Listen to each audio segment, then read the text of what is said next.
Letterboxd is like a film-based social media. You can use it to look up different movies, see what a lot of people are watching. You can log what movies you're watching. That's what I mostly use it for. You just put in what day you saw it. You can rate the movie, write a review, make lists of movies. In the past, I've made lists of all of the movies that I'm watching for a class that I might be taking, but people will make a bunch of different lists, like a bunch of movie posters with red in it. You know, that's just like a basic example.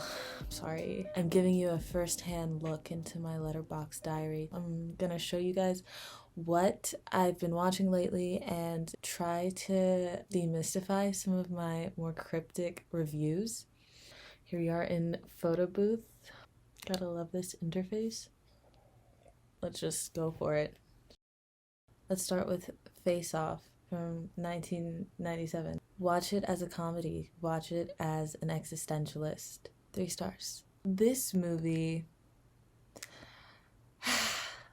I actually want to make a different video about this, but I have to do a lot more research. It's based in a lot of existentialist themes and ideas that are really interesting, but the execution is so hilarious. John Travolta is a cop. Nicolas Cage is like a crime boss. There's a secret mission where basically they switch faces in a medical procedure so that John Travolta can, you know, crack down on crime from the inside. But then things go wrong when Nick Cage gets on the loose with John Travolta's face. The concept of I appear to the world to be someone else, but my soul is still in this body. And how do I navigate the world when everyone else thinks I'm someone else? And if everyone else thinks I'm someone else, does that not mean that I am that person? What is the relationship between the mind or soul, whatever you believe it to be, and the body? Like, it's a really interesting premise for the movie, but the execution is just all over the place. There's a bunch of things that you're like, this medical procedure doesn't seem like believable in the slightest. Like, oh, they just switch faces. The rest of their body is the same and no one realizes. It shouldn't work. But even if you suspend belief on that, there's so much like dialogue and just weird plot points that make the movie strange. The cutting of the action is so excessive and gratuitous. It's wild. I had a good time. It was really funny to me, but it made me question, like, what was the reception of this movie when it first came out, and how could it have been executed in a way where people would take it more seriously? Topics are really intense, like especially when John Travolta is stuck in Nick Cage's body and he thinks he'll never get out. He'll just be stuck in jail as Nick Cage. It's really crazy. I recommend it. Even though I only gave it 3 stars, I think it's a fun viewing experience. And another movie that I would like to just bring up, I didn't write a review, but Being John Malkovich, I feel like has a lot of similar themes. You know, people going into another person's body, in this case, people going into John Malkovich's body, and what does it mean to be inside someone else's body and to experience the world through another person, and does that make you become that person? How do you maintain the separation of your soul from a different body? And if there is that separation, is it not maintained when you're in your own body? Lots to think about. I don't know. Orlando, fucking beautiful. What more do I have to say? It's fucking beautiful. If you want to talk about the construct of gender, I'm going to plug my old video on feminist film theory. At one point I talk a little bit on, you know, gender as a construct. I'll put a little card up there. Y'all should, you know, hit that up if you want. Orlando follows this nobleman who is essentially immortal, and then he becomes a woman. Just one day wakes up, boom, woman. The way he thinks about gender and the way he navigates the world obviously has to completely change now that he becomes a woman, she. It's beautiful. It's so good. Enough said. The Revenant, officially disgusted by Tom Hardy. I don't need to explain it. He's disgusting. Eternal Sunshine of the Spotless Mind. I had a night where I just watched two Charlie Kaufman movies, you know. I watched Eternal Sunshine and Being John Malkovich back to back. I had never seen them before. I'm so glad I did that. It was so good. Shout out to my ex. I fucking miss you. That's it. I feel like that's a movie that you can't watch it without thinking about someone specific. And, you know, I'll drink to that. Black Girl. I didn't review it, but you should watch it. It was so good. It's about a Senegalese woman who goes to work for a French family, and just the state of subservience that she's forced to be in makes her go a bit crazy. She becomes depressed, and her dealing with that. Regarding Susan Sontag, I think about her often. I do. If you want to learn more about the Queen Susan Sontag, just watch this movie. The 40-year-old version. Better go make me some poverty porn. That's kind of, not really, but it's kind of a spoiler. Like, it's part of a song that she writes in this movie. 40-year-old version was great. Daughters of Darkness. Second lesbian vampire movie I've watched today. This Is Living. Yeah, I forgot. That day I watched both Daughters of Darkness and The Vampire Lovers. When you take vampirism and lesbianism, you put them together, match made in heaven or hell or whatever you believe in. Daughters of Darkness was really interesting because it was the same actress who plays Jeanne Dillman, you know, in the Chantal Akerman movie, and the characters are so different. She's very proper in that movie, and in this she's just like a glamorous, beautiful countess, I think. She's so amazing in this movie. The stuff I'm getting to now is not so recent. I gave half a star to Under the Eiffel Tower and said tragic.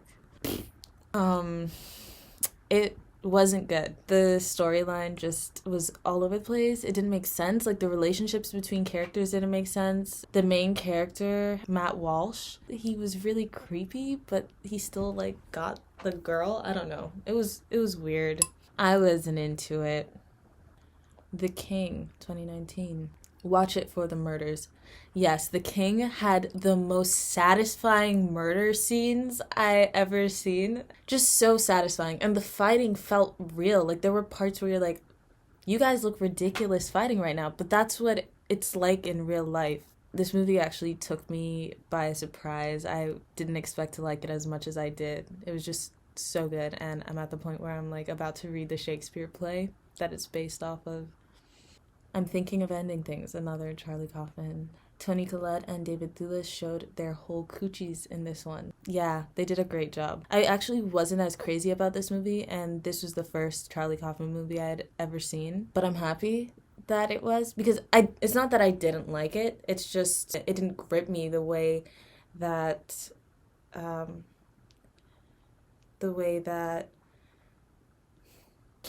I'm trying to remember. Stop looking at me. It didn't grip me the way that Being John Malkovich and Eternal Sunshine of the Spotless Mind did. So I'm happy that I saw those afterwards, and, you know, I'm a fan now. One time I went on a date with a guy, and he asked me who my favorite screenwriter was, and I didn't know, and I could tell it's because he wanted to tell me his, and it was Charlie Kaufman, and I hadn't seen any of Charlie Kaufman's movies. He's the guy that film bros, or not even film bros, but like guys who are into film, they bring him up on a date every time, without fail. Okay, I'm not going to read out this review, but I have to address Pompoko because I rewatched it yesterday. And in my review, I basically am saying that this movie is beautiful, like visually stunning, as all of the Studio Ghibli movies are. You know, they never fail. This movie also ties in themes of environmentalism that are very direct. But then at the end, it's like it all gets taken back. And you see this in a lot of movies that focus on animals as the main characters and animal relationships with humans. They just, you know, romanticize humans so much. In Ratatouille, for example. I feel like I'm talking about it all the time. But Remy is like, oh, don't you see what humans do with food? And it's very similar in this movie too. They're like, oh my god, tempura is so good. We can't kill all the humans because we need some tempura. This movie is about a group of raccoons who live in a place called Tama Hills in Japan, not far from Tokyo, and developers are trying to build new suburbs in their forest. The main character, Shokichi, talks about how he loved observing humans from the time he was a small raccoon cub. These raccoons are special because they can transform into humans. Well, in this world, raccoons can transform as well as foxes and some cats. They're trying to stop the humans from further encroaching into their woods because it's making it impossible for them to live. By the end of the movie, without spoiling it, I just want to say that they kind of just abandon their ideas about humans being, detrimental to their population. They kind of give in and, in a way, join the humans, but then they still try to, make certain points. There's something that Shokichi says at the very end about, not all animals get to turn into humans. They have to stay in the forest. What happens to them? I get that you don't have to put a happy ending at the end of every movie. I totally get that. Everything does not end happy, and there is a lot to be despaired, but come on. I don't know. I can't put words to it right now, but it was upsetting. I suggest that you watch the movie. Twilight, 2008. This movie was made like a really sick music video from the early 2000s. Yo, the music on the Twilight soundtrack is fucking phenomenal. The color grading is so intensely blue, and it makes me think of an early 2000s music video. The aesthetic is so sick. It's so good. I love how it looks. A lot of people say, why would they do that? But I think it looks really good. There's certain scenes, when they're playing baseball. I don't know. There's some connection that could be made between, the narrative form of music videos and fan fiction. I feel like there's something there, but I can't do it right now. As I said in another video, plug, it's very camp. It's one of those things that's just so bad it's good. I love it. Colorful. This movie punched me in the stomach in the best way. So beautiful, I cannot describe. So grateful to have stumbled across it. One morning I just woke up and it was in my YouTube recommended videos, the full movie. It's free on YouTube. Please go do yourself a favor and watch it. It talks about suicide and depression, but in a really amazing and creative way. Just following the story of a boy whose soul gets placed into someone's body. Ooh, these existential themes. They keep following me wherever I go. Yeah, I recommend it. I found it at a time where I was really struggling with, depression, anxiety, and it really, really spoke to me. African Ben Stiller. Madagascar, Escape to Africa. I'm just smacked in the face thinking about how Ben Stiller is supposedly the Prince of Africa. All of Africa. It's Ben Stiller. He is the Prince of all of Africa. And they're like, oh, Alake. Ooh, Bernie Mac is his father in this movie. Rest in peace. It's hilarious to me. Iposto. I can't stress this enough. Ooh. The youthful romance of that movie, the scene especially when the main character and the girl he likes are running to get back to their job after their lunch break, is so beautiful. Makes my heart do some things. Bless their little hearts. I'm just gonna say it's a great neorealist depiction of Black people. I've never seen anything like it before. It's beautiful. Ghost World, 2001.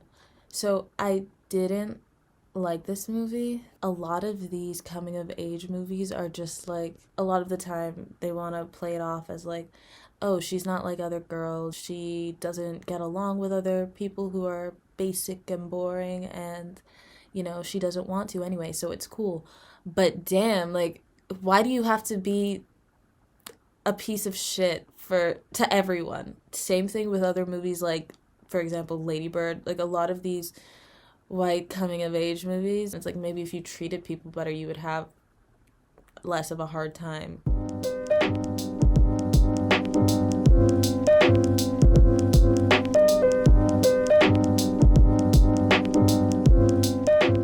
I don't feel right reading my like serious reviews to you guys. Like it feels pompous to just be like, I think that the narrative construction of this film was enhanced by the blah da do do do do do.